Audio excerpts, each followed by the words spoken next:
Berkat oleh Tuhan semua, shalom. Shalom. Sekali lagi shalom. Shalom. Pak Mama sehat-sehat. Ada damai kok. Ada sukacita. Atau ada galau karena sakit hati. Ya, Bapak Mama datang ibadah Natal ini. Kira-kira Bapak Mama datang dengan sukacita atau beban? Ada yang tidak omong. Ya, kalau ibadah itu sama seperti ke pesta. Biasa orang kalau di pesta itu, dia terbeban atau dia bahagia. Berarti ini malam yang datang dengan terpaksa. Tidak mungkin kalau terpaksa ada yang datang ibadah malam hari ini. Tema kita malam hari ini dalam renungan ini adalah percaya penuh kepada janji Tuhan. Kira-kira Bapak Mama semua yang hadir ini, Bapak Mama percaya penuh kepada janji Tuhan atau percaya setengah? Penuh. Berarti Bapak Mama main penuh atau main setengah? Penuh. Kalau Bapak Mama bawa motor, yang tidak bawa motor tinggal menghayal saja. Yang tidak tahu bawa motor, pendeta bisa bawa motor, bisa ya. Pendeta berarti bawa motor, dia tancap gas ya.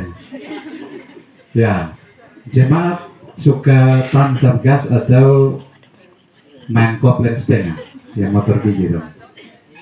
Ya, berarti kalau kita ikut Tuhan, kita penuh atau kita setengah-setengah? Tuhan yang tahu ya. Saya ini hari karena firman pas kebetulan bikin ketekunan, saya bilang kita orang Kristen yang bilang percaya penuh kepada Tuhan itu, kita main setengah. Ada yang namanya orang Kristen musiman. Dia ikut gereja itu hanya 3 kali. Paskah, Natal, Tahun Baru. Di sini tidak ada ya. Maksudnya kita semua yang hadir pada malam hari ini tidak ada. Semua orang Kristen yang sungguh-sungguh. Bukan orang Kristen yang musiman ya. Karena biasanya orang bilang Natal itu penting, Paskah itu penting, Tahun Baru itu penting. Tapi hari Minggu biasa tidak penting. Nah ini kira-kira kalau kita mau ukur, kira-kira dia main setengah atau dia main penuh? Kalau orang Kristen musiman. Ya, Bapak Mama sudah jawab dari sopas. Ya, Bapak Mama di dalam Tuhan. Saya juga bisa ukur satu diri. Kalau saya kadang-kadang kumat juga, itu berarti saya juga setengah. Sama juga dengan Bapak Mama. Tiba-tiba kalau bertobat, itu memang mujizat. Lalu tiba-tiba kalau kumat, itu dia pun nama apa? Ya, namanya kalau orang badan tidak enak itu bukan tiap saat. Sekali-sekali baru di badan tidak enak. Jadi sama juga Bapak Mama soal mau ikut Tuhan itu kita rasa enak baru kita ikut. Tapi kalau kita rasa tidak enak, kita tidak ikut. Kalau kita rasa butuh Tuhan, kita akan ikut. Hari ini kita belajar dari firman Tuhan malam hari ini. Tapi saya kira Bapak Mama jangan tegang-tegang dulu ya. Kita berkhotbah itu intinya jangan lihat saya mau geser makan saya, jangan. Intinya santai-santai saja. Coba senyum dulu, kok selamat dulu, ini syutingin ini. Coba selamat dulu, selamat Natal dan Tahun Baru. Ya, yang tidak ada pesannya bangun kok aku cari. Tapi ingat, yang muda dong hati-hati. Kalau beda jenis, ramas orang pung tangan, jangan kuat-kuat. Apalagi sengaja cubit-cubit orang pung. Tidak ada, tadi tergantung Bapak Mama ukur sendiri tadi waktu selamat itu Karena ada yang suka seseorang, dia punya niat pasti dia akan ramah sedikit. Tapi jangan ramah tak salah. Ya, jangan ramah tak salah kalau bukan kita punya. Kalau ramah kita punya bisa. Kalau pendeta juga masih jomblo ya. Ya, hanya promosi saja. Baik, Bapak Mama, saudara-saudari. Kalau kita belajar firman Tuhan ini, 12 orang yang diutus oleh Musa untuk pergi ke gunung untuk mengintai. Mengintai ini artinya cek, survei, itu lokasi tanah Kanaan itu seperti apa. Itu tugas para pengintai, ya. Berarti ada tanggung jawab yang mereka harus lakukan. Tetapi bukan dalam arti pergi cek lalu pulang dengan kosong. Pergi cek harus datang harus bawa data yang lengkap. Tetapi bukan hanya itu saja. Informasi yang jelas, lalu kemudian harus bawa hasil. Jadi itu tugas mereka. 12 orang ini atau 12 suku, mereka pergi dan mengintai tanah Kanaan yang dijanjikan oleh Tuhan sebelum bangsa Israel ada di tanah Kanaan. Mereka pun tugas untuk mengintai ini secara waktu.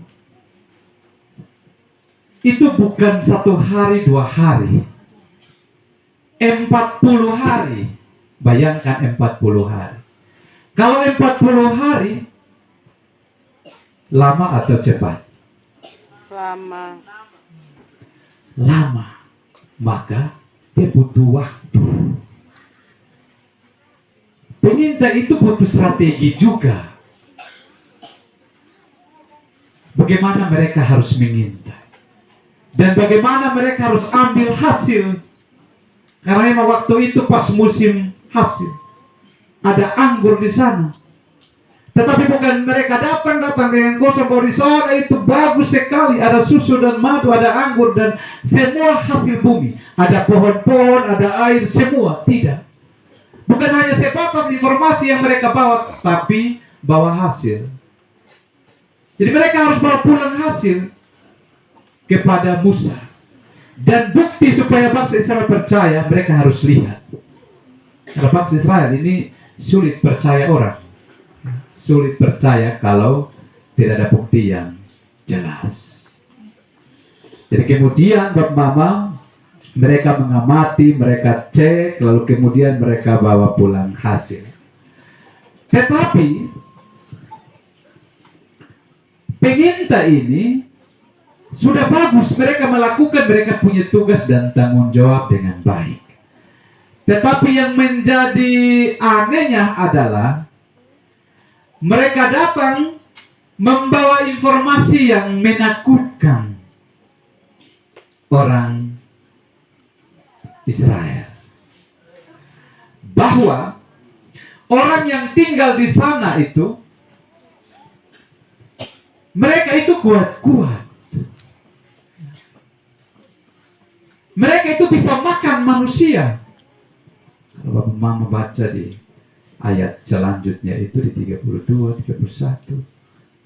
Itu dijelaskan di sana.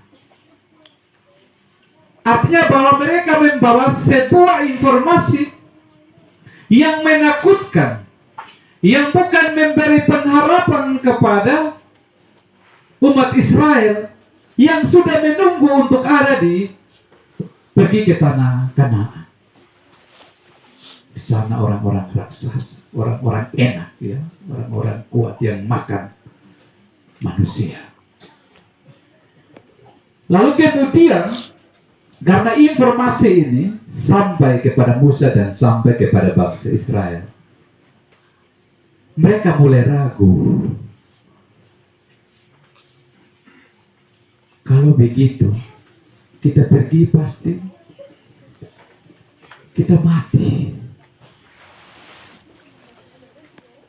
Karena bukan tanah Kanaan, itu kosong.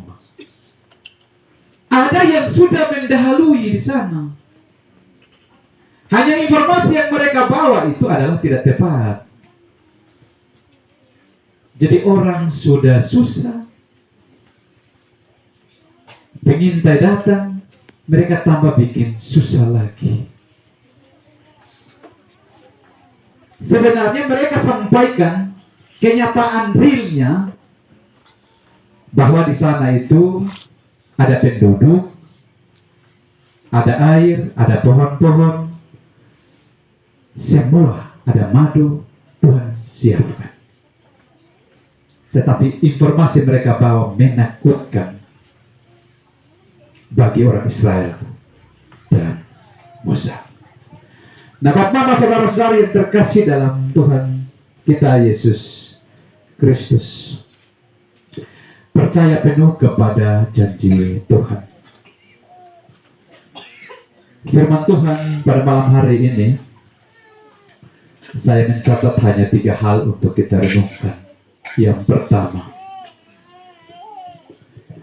antara janji Tuhan dan kenyataan ada jembatan yang menghubungkan, yaitu proses. Antara janji Tuhan dan kenyataan itu ada jembatan yang menghubungkan, yang namanya proses. Mama kira-kira suka proses atau tidak? Terkadang kita tidak suka protes. Kita hanya suka protes, tetapi tidak suka proses.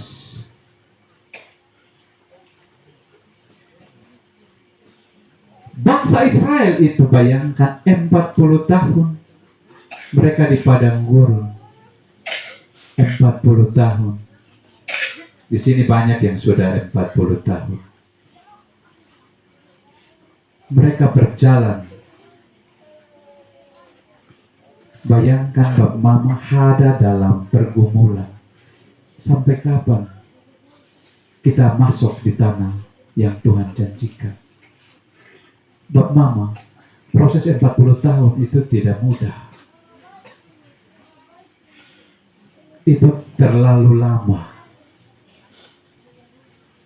Dan kalau kita proses terlalu lama, pasti kita kecewa. Lalu kemudian kita berpikir menyerah lebih baik daripada berjuang tanpa kepastian. Orang kalau tidak mencintai yang namanya proses, pasti dia tidak akan dapat berkat. Jadi mau mendapat berkat harus berproses. Orang yang berproses itu pasti akan berhasil. Tetapi kalau tidak berproses, pasti tidak berhasil. Kita dalam studi saja, kita mau naik kelas, pasti kita harus melalui tahap ujian. Harus ujian. Tidak ada yang bilang tidak ujian. Tiba-tiba langsung naik kelas. Ujian itu yang namanya proses.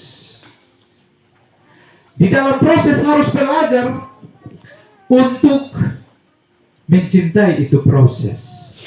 Mencintai, kita harus menikmati itu proses, dan kita mensyukuri itu proses. Baru kita bisa dapat hasil. Sama dengan kita anak muda. Kalau kita mau mendapatkan pendamping hidup, kita harus berproses. Bukan berdoa kok habis itu menghayal. Berdoa habis, nah tetapi tidak tidur, menghayal terus. Itu nyong ganteng, cewek cantik tidak akan datang. Nah kira-kira mau dapat itu cewek atau cowok, kira-kira bapak mama lagi, anak muda mau pakai jurus apa? Ini pasti pendeta yang jawab. Ada jurus Bab Mama. Kami di timur itu kalau katakan cinta kau tolak, kami dukung bertindak. Ya, tapi di sini ini orang main lurus-lurus saja. Karena Yohanes sudah luruskan semua jalan yang bengkok-bengkok. Ya. Karena luruskanlah jalan bagi Tuhan, letakkan semua yang dua. Bayangkan Bab Mama, coba lihat ini. Ini rata. Ya. Tapi orang tua yang sudah jangan buka jurus lagi. Kalau buka jurus lagi, nah itu yang bahaya. Makanya saya biasa pakai istilah STNK. Sudah tua nakal kembali. Tapi di sini tidak. Jadi Bab Mama yang terkasih dalam Tuhan kita Yesus Kristus. Yang kedua, fokus pada janji Tuhan. Memang di antara bangsa Israel itu ada yang tidak fokus. Ada yang tidak masuk sampai di tanah Kanaan. Tetapi ada yang sampai di tanah Kanaan. Kalau kita fokus pada janji Tuhan, berarti kita fokus pada tujuan. Kita tidak fokus pada masalah. Paulus, bayangkan, ketika dia ada di penjara, dia tetap fokus pada tujuan, yaitu tetap melakukan pemberitaan Injil dari penjara. Dia tidak putus asa, dia tidak kecewa, tetapi dia masih sempatkan diri untuk menulis dan mengirim kepada jemaat-jemaat yang ada di Filipi, di Efesus. Itu karena semangatnya. Nah, kira-kira Bab Mama, saudara-saudara, kita ada di tahun baru 2025. Ini baru 5 hari. Kira-kira Bab Mama kita mau capai ini sampai Desember tanggal 31. Menurut Bab Mama, singkat atau panjang waktunya? Panjangnya tergantung. Ya. Tergantung orang cara menikmati itu waktu. Ya. Kalau dia bersungut-sungut Bab Mama, itu pasti 1 hari juga. Bayangkan 1 minggu, 1 bulan, 2 bulan. Kalau dia bersungut-sungut, bayangkan dia makan juga bersungut terus. Terus suami bilang, istri apa kok masak makanan tidak enak? Atau biasanya ada istri-istri yang tidak mau masak, suami yang masuk dapur kok masak. Dia tidak masak, istri tidak masak, mana hanya protes saja. Suami masak apa kok tidak enak? Yolah, memang di luar yang enak jadi.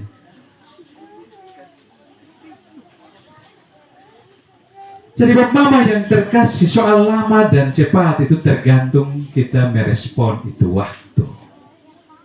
Tadi paduan suara Rehobot dengan anak-anak Par menyanyi soal semua itu karena anugerah Tuhan. Jadi kita jangan meragukan penyertaan dan janji Tuhan. Kadang kita terlalu meragukan penyertaan Tuhan, janji Tuhan, hanya terkadang membuat kita putus asa. Terkadang membuat kita menyerah dan tidak mau berjuang lagi.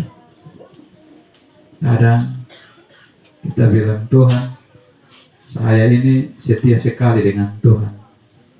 Tapi Tuhan ini tidak pernah dengar sepung isi hati. Ya, Tuhan dengar. Tapi kamu hanya berdoa-berdoa saja. Tidak pernah berproses. Tidak pernah berjuang. Tidak pernah berusaha. Tapi mau berhasil. Mau sukses. Harus mencintai itu proses. Dan kalau mau kejar sesuatu harus fokus. Fokus pada tujuan kita. Memang dalam gambaran cerita kita bahwa ada orang-orang yang memang seperti serigala, orang-orang yang akan makan manusia, dan orang-orang sana orang-orang jahat. Memang bangsa Israel, mereka harus hadapi itu ketika ada dalam tanah Kanaan. Itu memang tantangan. Itu tantangan. Tapi bukan dalam arti tantangan lalu kemudian kita mengundurkan diri, kita mundur, tidak mau maju. Kalau mau sesuatu yang baik, orang tidak pusing dengan itu tantangan. Orang tidak akan pusing dengan itu masalah. Dia akan pura-pura tuli. Karena apa? Tujuannya dia mau memperoleh sesuatu yang baik. Nah sama juga, walaupun Musa ini agak jengkel-jengkel juga, yang bangsa Israel ini tegar tengkuk jadi suka onar-onar juga, ya. Tapi itulah pemimpin yang kadang sifat kemanusiaan itu ada dan kadang memang jengkel. Amarah itu tidak selalu negatif. Kalau marah tepat seperti Musa ya tidak masalah. Tapi yang penting marah pas sasarannya. Jadi Bap Mama, saudara-saudari yang terkasih dalam Tuhan, Bap Mama, mari kita berproses di tahun 2025. Tetapi jangan berproses sendiri. Jangan berproses tanpa Tuhan. Tuhan benar sudah menjanjikan segala sesuatu berkat akan berikan kepada kita. Tetapi kalau kita berproses tanpa Tuhan, pasti akan sia-sia. Pasti akan sia-sia. Berarti kita harus berproses bersama Tuhan. Yang ketiga, Bap Mama, ingatlah Tuhan. Jangan melupakan Tuhan dalam keberhasilan. Kita ada sampai saat ini, itu bukan karena kebetulan. Tidak semua orang ada di tahun 2025. Ada yang hidupnya berhenti di tahun 2024. Tuhan bilang, kamu perjalanan hidup cukup sudah sampai di sini. Nah kira-kira kita yang hadir ini, Bap Mama siap tahun 2025 ini ada yang menyusul. Paten-paten data ini sembarang saja. Bap Mama mau siap atau tidak siap, harus saya ngomong juga, entah kapan juga, intinya kita harus siap.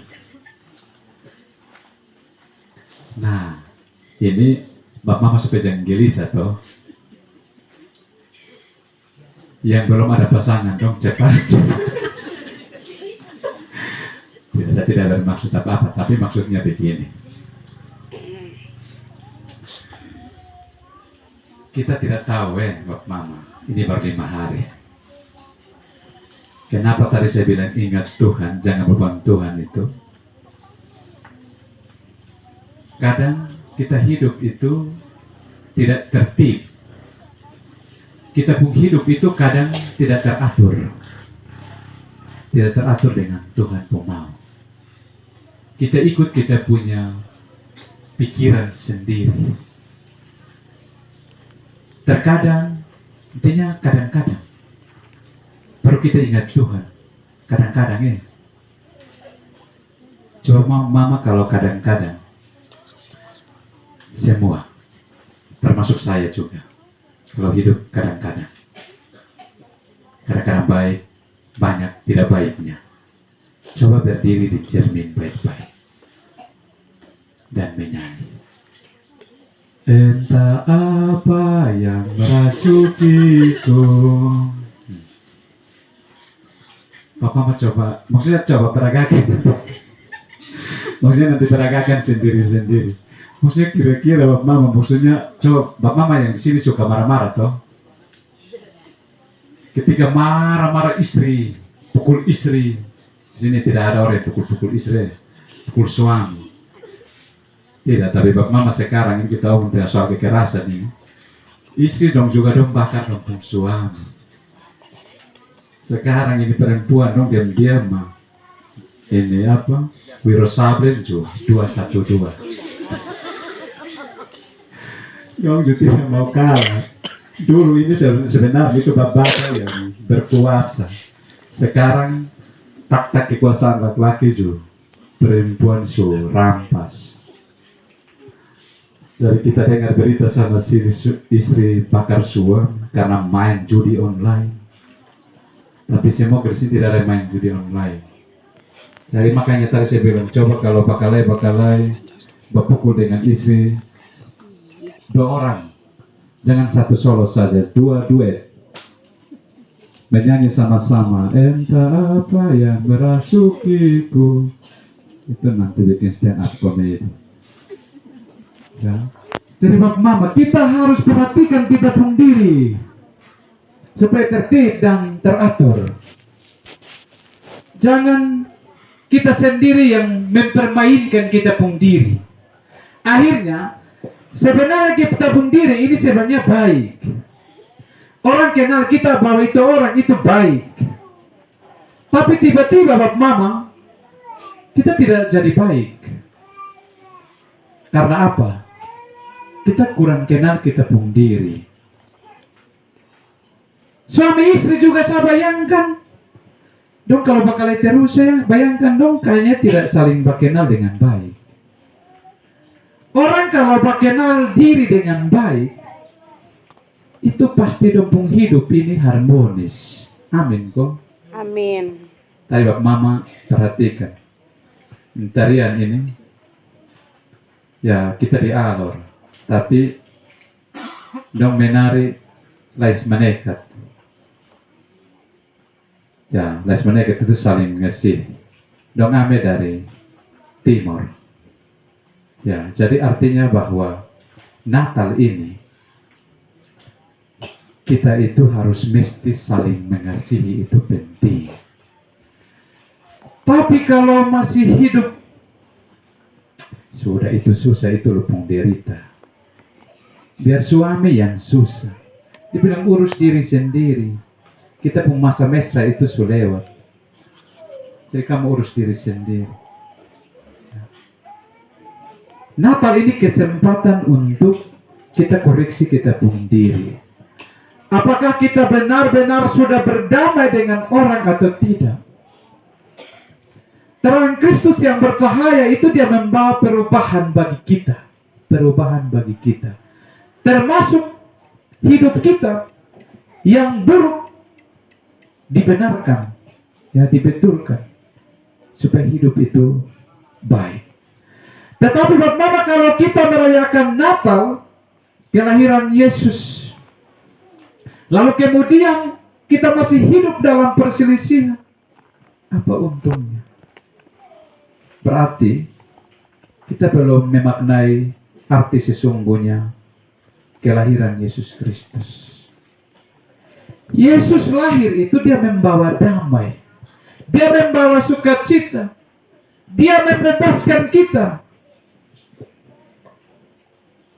Jadi tidak ada sekat di antara kita. Jadi jangan bilang di gereja saya ini yang inti. Kamu tidak. Tidak bisa begitu. Ya. Di mata Tuhan itu semua itu inti habis. Tidak ada yang cadangan. Ya. Tetapi yang cadangan itu tergantung dia punya respon. Dia mau terlibat atau tidak. Bayangkan Bapak Mama, kita lihat orang-orang Majus dari timur. para gembala ketika mereka dengar kabar sukacita, mereka punya respon itu adalah segera datang untuk berjumpa dengan bayi Yesus yang lahir. Itu artinya bahwa ada semangat antusias untuk datang berjumpa dan saksikan Yesus secara langsung. Nah, tugas kita adalah harus semangat. Seperti tadi yang malam kudus yang pembakaran lilin itu. Dong semangat. Dong goyang, dong pungping lucu bermain. Mama. Ya, itu dong semangat. Tapi ingat, jangan hanya semangat di Natal saja. Jangan semangat di tahun baru, di Paskah saja, musiman. Tapi semangat dengan Tuhan itu setiap waktu dan setiap detik. Ada kerinduan yang sungguh untuk berjumpa dengan Tuhan. Bangsa Israel saja punya kerinduan untuk sampai di itu tanah yang dijanjikan oleh Tuhan. Kenapa kita tidak punya kerinduan untuk datang kepada Tuhan? Tidak mau datang kepada Tuhan, tapi mau berkat. Datang dulu kepada Tuhan. Bapak-bapak, saudara-saudari yang terkasih dalam Tuhan, saya lihat semua angguk-angguk ini antara dua, mengerti sedang khotbah atau karena suruh mau tidur. Dua-dua ya Bapak Mama. Ya, jadi Bapak Mama yang terkasih dalam Tuhan kita Yesus Kristus, serahkanlah perbuatanmu kepada Tuhan, maka terlaksanalah segala rencanamu. Yakin bahwa kalau kita berdoa sungguh-sungguh, kita juga akan bekerja sungguh-sungguh, maka tidak ada yang mustahil. Janji Tuhan itu iya dan amin. Tuhan berkati firman. Amin.